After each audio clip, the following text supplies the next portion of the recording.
Se eu tiver que fazer uma lista das coisas mais difíceis de se melhorar num jogador de futebol, com certeza resistência de sprint vai estar no topo da lista.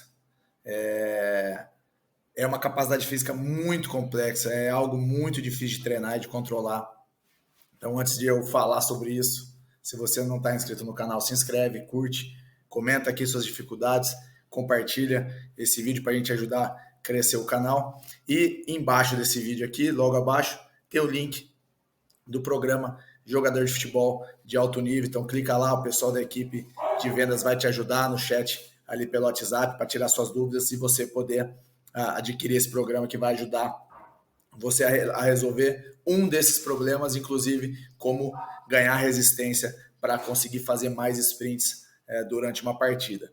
Beleza? Então, vamos lá responder essa caixinha de pergunta. O nosso amigo aí perguntou o seguinte: essa foi uma pergunta da época da Copa do Mundo, durante os Jogos da Seleção Brasileira. E o amigo perguntou o seguinte: Rafinha teve 86 sprints ontem. Acrescentar treinos de potência e velocidade para chegar nesse nível? Vamos por partes. Primeiro ponto. Eu não sei se o Rafinha fez 86 sprints, é um número muito alto, muito alto. Eu não tenho esse número comigo, não tenho acesso a essa informação. Outro ponto, antes da gente explicar aí para a parte principal, onde eu falo especificamente sobre como melhorar essa capacidade, como treinar isso. Tem que saber como que foi mensurado esses sprints, de onde veio essa informação, se de fato foram 86 sprints. Mas o ponto importante é, se foi 86, se foi 80, se foi 30, se foi 40, essa não é a parte mais importante. A parte mais importante é como ficar rápido. Como ficar rápido e o principal, que é o ponto da pergunta, como você ficar resistente a isso. Como você consegue fazer sprints em velocidades muito altas e replicar isso várias vezes durante a partida. Esse é o ponto, esse é o X da questão. Então, depois da vinheta, continua no vídeo, eu vou falar tudo sobre, explicar como é que isso acontece na prática, como que você consegue treinar para melhorar isso. Segue aí.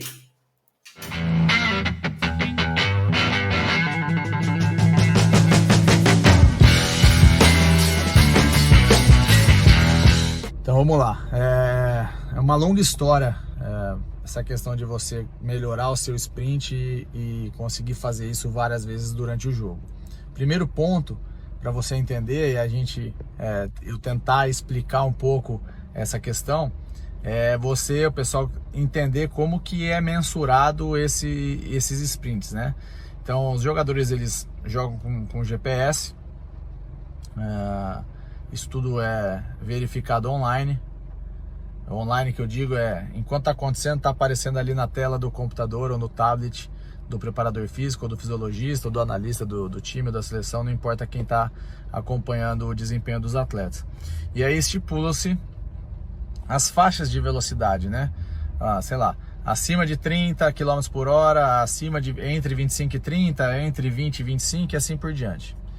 Então, os sprints, eles são considerados nas faixas mais altas de velocidade. O atleta ele passa a maior tempo maior parte do jogo em velocidades mais baixas, e essas velocidades mais altas ali em torno de 20 para cima são considerados os sprints.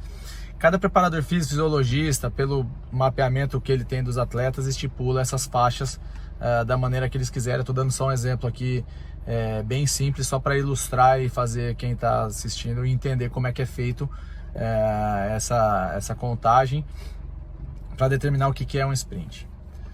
Pois bem, para você melhorar o sprint do atleta, que é a velocidade, né, as acelerações, você precisa entender que a base disso é força. Ele tem que ser mais forte. Então você tem que deixar o atleta mais forte. Mas não basta você deixar o seu atleta ou fazer o atleta se tornar mais forte. Ele tem que ser mais forte, ele tem que ser capaz de movimentar mais massa, ou seja, levantar mais carga, levantar mais peso, só que de maneira rápida, né? Não adianta ele treinar o mecanismo de execução de força de maneira lenta. Então você precisa fazer com que ele fique mais forte e que ele consiga executar ou aplicar essa força que ele está ganhando, né? Essa força que ele adquiriu ao treinamento. Você tem que deixar ele capaz de executar essa força de maneira mais veloz. Então esse é um ponto. Então, deixar o cara forte e fazer com que ele consiga aplicar essa força de maneira veloz. Existem milhões de metodologias de treino para fazer. Então você tem que trabalhar força e você tem sim que trabalhar potência. Existem várias formas de se trabalhar força, existem várias formas de você trabalhar potência. Dá para você fazer trabalho de força em uma sessão, trabalho de potência na outra. Dá para você misturar. Entenda a força, sei lá, vou dar um exemplo simples de novo. Muita carga, poucas repetições, exercício agachamento. Isso tem um caráter de treino de força. Saltos, trabalho de pliometria. Você pode caracterizar isso como trabalho de potência ou força rápida. Sprints com trenó, né, onde o atleta arrasta peso. Sprints preso ao elástico de tração. Sprints preso a um paraquedas de corrida.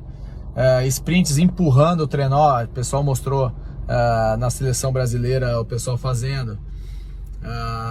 Entenda isso como força especial, ou força explosiva, ou força, tem milhões de nomes, enfim, você está trabalhando potência também. Tudo que você aplica força de maneira veloz, entenda-se como potência, para esse mecanismo de velocidade, porque existe potência de outras capacidades, mas eu não vou entrar nesse mérito, senão vai fundir a cabeça da galera.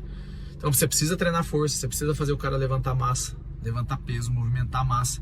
Você precisa depois fazer com que ele movimente massa de maneira veloz. Então essas são as estratégias. Legal, fez isso, cara, tá mais forte, tá mais potente.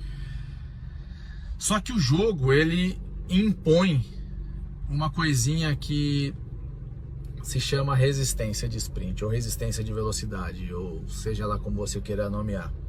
Que é o atleta conseguir replicar várias vezes sprints e geralmente com pausas não tão satisfatórias. Ou seja, quando você vai fazer um trabalho de potência, um trabalho de força, você dá pausa satisfatória para o cara, para quê? Para recuperar a via metabólica que ele está usando naquele treino, que geralmente, se você não errar e não fizer nenhuma cagada no seu treino, vai ser a via fosfagênia, ATP-CP. Em torno ali 1 minuto e meio, 2 minutos você recupera de maneira legal essa via energética. E os estímulos são extremamente curtos. Isso é caracterizado no treinamento de força e potência.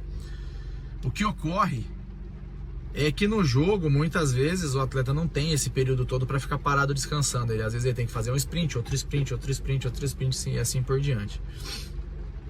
E corre em velocidades mais fracas, e trota, não importa, mas dificilmente ele vai dar um sprint de 20, 30 metros em velocidade máxima e vai ficar 2 minutos ali parado olhando pro céu esperando recuperar. Não vai acontecer. Ou pode ser que aconteça, mas é muito raro, não é a regra. Então você, além de trabalhar a força, além de trabalhar a potência, você tem que trabalhar a resistência de sprints desse cara, você tem que trabalhar a tolerância dele ao lactato, porque ele vai entrar em fadiga acelerando várias vezes, ele tem que estar acostumado com isso. Então, além de treinar força e treinar potência, você tem que trabalhar a resistência desse processo todo, a resistência desse sistema, desse mecanismo todo, para que ele seja apto a acelerar de maneira satisfatória e que ele consiga acelerar de novo caso ele não tenha se recuperado por completo. Essa é a jogada, esse é o X da questão e é a parte complicada de ser feita. Então, a mágica é essa. Agora, como ficar igual ao Rafinha, não sei nem se esse é o ponto, mas o que é interessante você fazer é comparar a evolução do seu atleta. Quantos sprints ele costuma fazer durante um jogo, X sprints. Mexe nesse mecanismo, comece a investir em treinamento de força, comece a investir em treinamento de potência, comece a investir em treinamento de resistência de sprints. Encaixa na sua semana, que essa é outra parada que é complicada de fazer. Monitora quanto isso está aumentando, quanto isso está melhorando no decorrer dos jogos do seu atleta. E aí você faz um comparativo com o Rafinha ou qualquer outro atleta de altíssimo nível para você saber aonde você está nesse processo todo. Mas o mais legal do que comparar com o Rafinha é comparar você com você mesmo para ver a sua evolução ou se você estiver piorando nesse mecanismo, beleza?